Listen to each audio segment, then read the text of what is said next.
What is up, Pokemon fans? It is Blaiktrout here, and I'm here to show you a brand new WPF VGC game, Week 8. The little thing is, if we win this game, we'll go to a 3rd seed. But, that didn't happen. But don't worry, it was no big deal. It was a big deal, not really. It was kind of funny. But we'll get to that point later. So I built the team for Keith Sheldon and his New World Order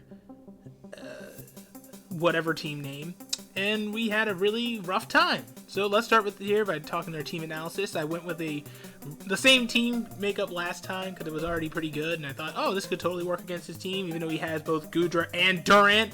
You have King and God in the same dang team. How am I going to beat that? Well, I had to figure something out. So we got Grassy Glide, Fake Out, U-Turn, and Knockoff with Miracle Seed, so we can have some move variability. So I'm going to be locked in. Plus the big boost from Miracle Seed because he does struggle a bit with grass types. My Lodic has the Hypnosis, Muddy Water, Ice Beam, Haze, but more defensive. Goodra is basically the same makeup except more physically defensive. Porygon 2, physically defensive with Thunderbolt, Ice Beam, same makeup.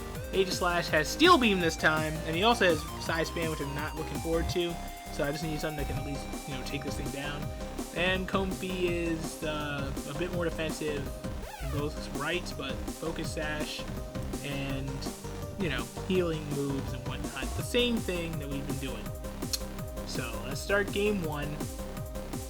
And I ain't gonna lie, I looked at his team and it looks pretty tough to beat because he has Side Spam on the right and Durant on the left. So we're kind of stuck here, so I have to guarantee myself victory by going Trick Room, or we just don't win.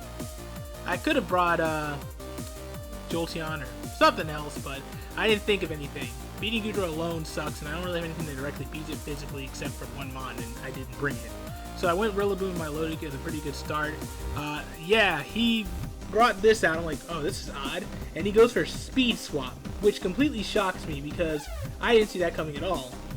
What makes this really bad is that also the Hypnosis missed. Alright, that's okay. And, oh no. Went for the Grassy Glide. That didn't even knock it out.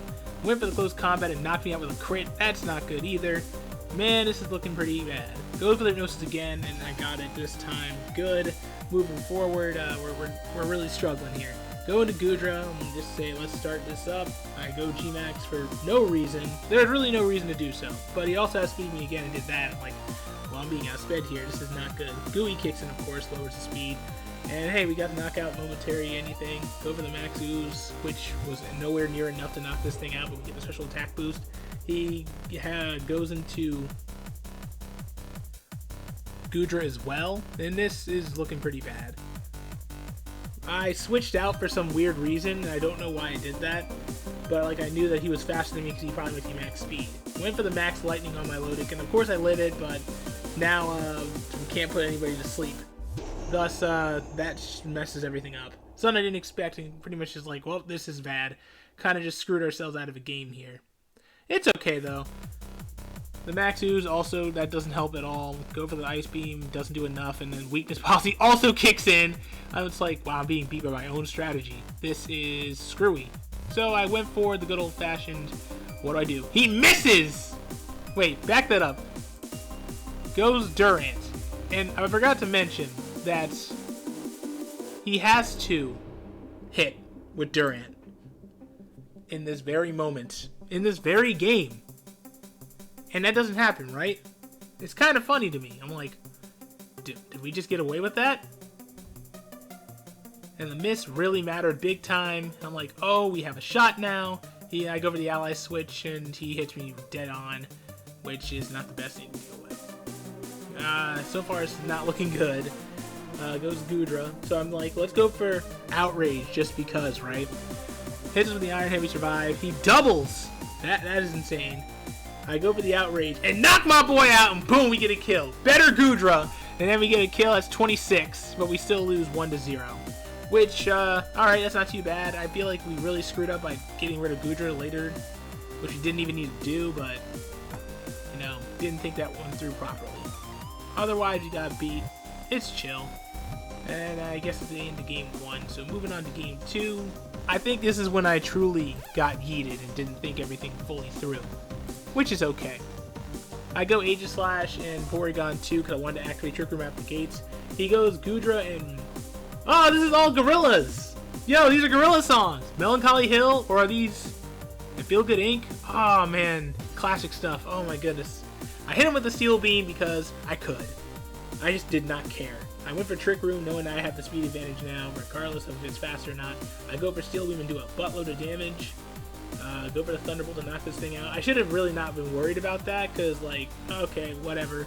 I think there's another game where we just made the wrong decision.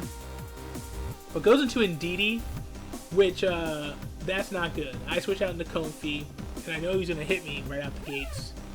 Goes to the Helping Hand. So just a lot of bad decisions where I just switched out when I didn't need to, when I knew I had the speed advantage.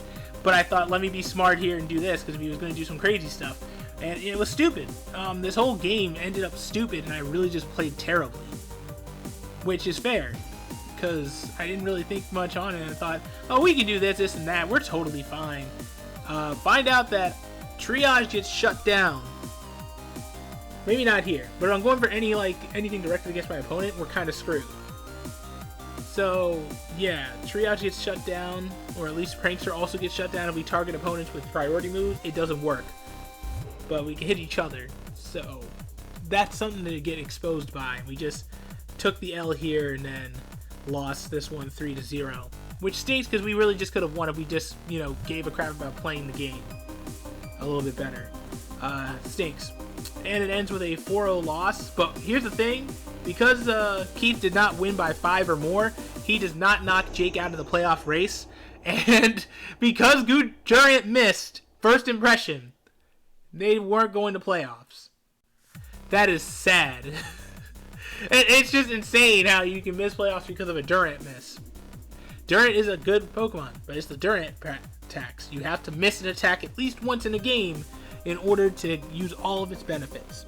It sucks, but that's how the game is played. But, we go 5-3 and plus 17. No big deal. We stay at 4 seed, so we're going to be probably playing against Not Adam in the playoffs. And I'm chill with that. It's going to be pretty tough. Playoffs is a different animal. We don't do too well. Or we do really well in playoffs. Depends. Really, really depends sometimes. But it's going to be really tough to decide how we're going to move forward here and win with this team.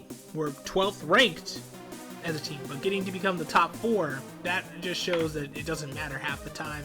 Where I think I just finally got it to work with this team and know what I want to use. It's just that next is we're going to be going against tough matchups with a lot of players. And that's just probably the only thing I got to deal with. So thanks for the support, and thanks for supporting me this far for this long. I probably won't do playoff live unless it's finals, so that's alright. And that's really all I got to say about it. So thanks for watching.